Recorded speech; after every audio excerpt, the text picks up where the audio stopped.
Good morning, everybody. It's your favorite aspiring revolutionary here, a wandering author, reminding you that we are all the authors of our own lives. As always, my message remains the same: spend less, live more, earn your freedom with frugality. And today we are going to talk about the dawn of an empire's end. As you remember from my video course series on the downfall of the Roman Republic, after Julius Caesar toppled the Senate, he was replaced by Octavian. He was assassinated, et tu, Brute, that famous line. And quickly, Octavian consolidated power and became the princeps, the leading man of the empire. Now, after Octavian, who renamed himself Augustus and told everyone that he was a god, finally discovered the limits of his own mortality, he was replaced by a certain man named Tiberius. And Tiberius was a nice change of pace for the new citizens of empire, at least at first, because he was a blue-blooded man, one of the old kind, one of those ones that was the son of a senator.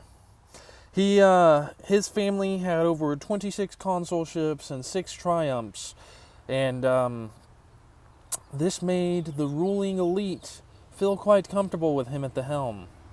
Now, though the empire was at its peak when Tiberius inherited the reins, it would enter a steady decline hereafter.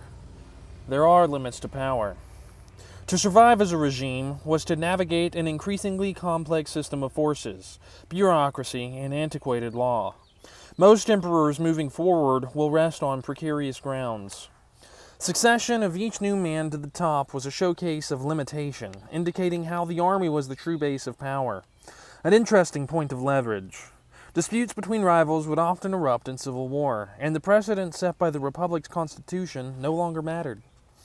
However, that is not to say the empire was a hereditary monarchy. Far from it. On the surface, at least at first, the institution of the Republic still played a part.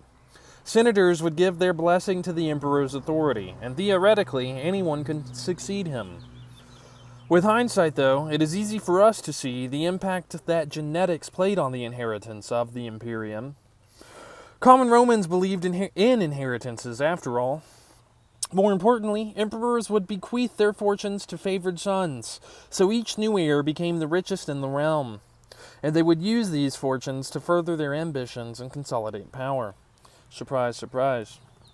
Those rulers who were barren, meaning they couldn't have children, might adopt a son, an established civic tradition by Roman law, such as Octavian was by Caesar. Now, adoption meant being thrown through a series of government posts to gain experience and recognition. At least that was the usual case. Throughout Augustus's reign, he was occupied with this question: who would succeed him? Each of his choices died before he was able to, until his last fateful selection. Despite being the obvious choice, personal reasons prevented the Eternal Augustus from getting along with his heir, Tiberius. Tiberius was a member of Rome's most prestigious family, the Claudii. They alone held 28 consulships, not 26, sorry, wrong information there, during the days of the Republic, and earned 6 triumphs on top of that. Well, obviously they held 26, but that wasn't the limit. His time as a soldier made Tiberius both a convenient choice and a confident in his role when he ascended to office. In stark contrast to Augustus, he seemed to respect the Senate, and he defended the hierarchy therein. Within the halls of power, aristocrats and patricians jockeyed for offices, wealth, and prestige, making Tiberius's model unsustainable. No longer would they be governed by a constitution. They would be governed by man. Previously, the senatorial elite, guided by their republican ideals, mediated the competition. This system began its demise in the days of Marius, to be replaced by a form of court government led by triumvirs and emperors. Autocrats depended on loyalists. So, merit-based advancement was phased out, and party loyalists took positions within the government.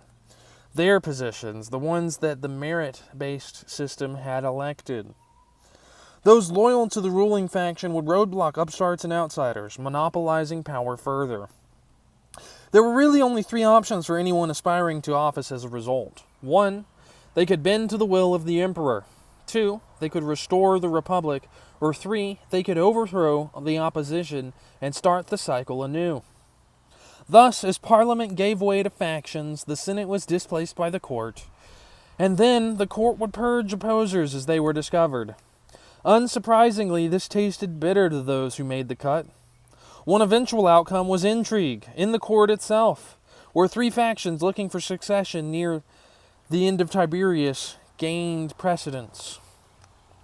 Once he returned to the island of Capri in AD 26, Sejanus was leader of the dominant faction, and he used, meaning he, as in Tiberius, used the absence of emperors to further his ambition. Sejanus used that. Sorry, guys.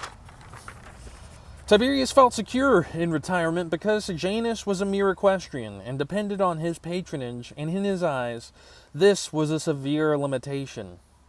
Suspicions of a coup emerged as Sejanus noticed the decline of Tiberius, and that made him fearful of enemies. Finally, in AD 31, Tiberius became certain of a plot and ordered the execution of a traitor. The guard was placed under the direction of a new commander. A letter condemning Sejanus was read in the Senate, and the praetorian prefect was dead by nightfall. Macro replaced him as the empire's effective ruler. Now, Macro was a close friend of a certain emperor, or would-be emperor, named Caligula. We all know that name. And together they would intensify the terror of the state to secure glory and power. An isolated and aging Tiberius entered new territory after this execution, and this is the ascension of Caligula. Macro and Caligula would prey on this fear to maintain dominance in the new order, as they knew their emperor had little time remaining. Treason trials started becoming more and more frequent, and informants were rewarded for bringing evidence to light about anyone who would dare diminish the majesty of the Roman people. Caligula displayed power by making short work of prominent men, and the final 6 years of Tiberius's legacy would be tarnished by this terror. Some suspect the emperor himself fell victim to the exploitive proceedings. The Roman historian Tacitus relays to us a tale that he was murdered during one of his rare visits at Misenum at the Bay of Naples. Supposedly, after the emperor died, Caligula was announced as a successor, and then Tiberius revived and ordered a meal. So Tiberius was killed, and then he woke up. And this is what Tiberius has to say about the matter. There was a general panic-stricken dispersal. Every face was composed to show grief or lack of awareness. Only Gaius Caligula stood in stupefied silence, his soaring hopes dashed, expecting the worst. Macro, unperturbed, ordered the old man to be smothered with a heap of bedcloths and left alone. Now, once Caligula took office, he was a young man. And as a young man, Caligula was emotional and lacked experience. His Julio-Claudian ancestry elevated his popularity early in his time. He was related to the emperors Tiberius and Augustus, and the famed generals Germanicus and Drusus were his father and grandfather respectively. Caligula's terror had made Rome hate Tiberius by the end because it had his name upon it, and the people were eager for new leaders. But it was not long before the Mad King revealed himself, clothed like Caligula, the one that we remember him as in hindsight. For some reason, the boy was insecure, and the contradiction between personal insecurity and supreme power quickly unhinged him.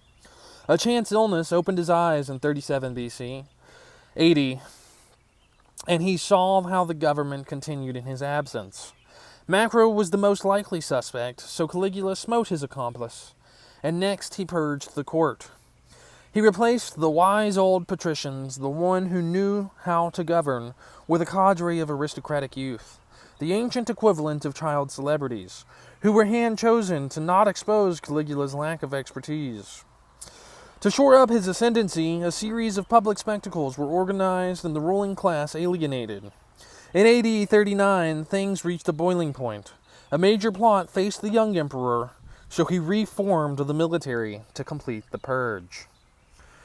And by this time, the entire governing class has been eliminated and reformed, as have the military.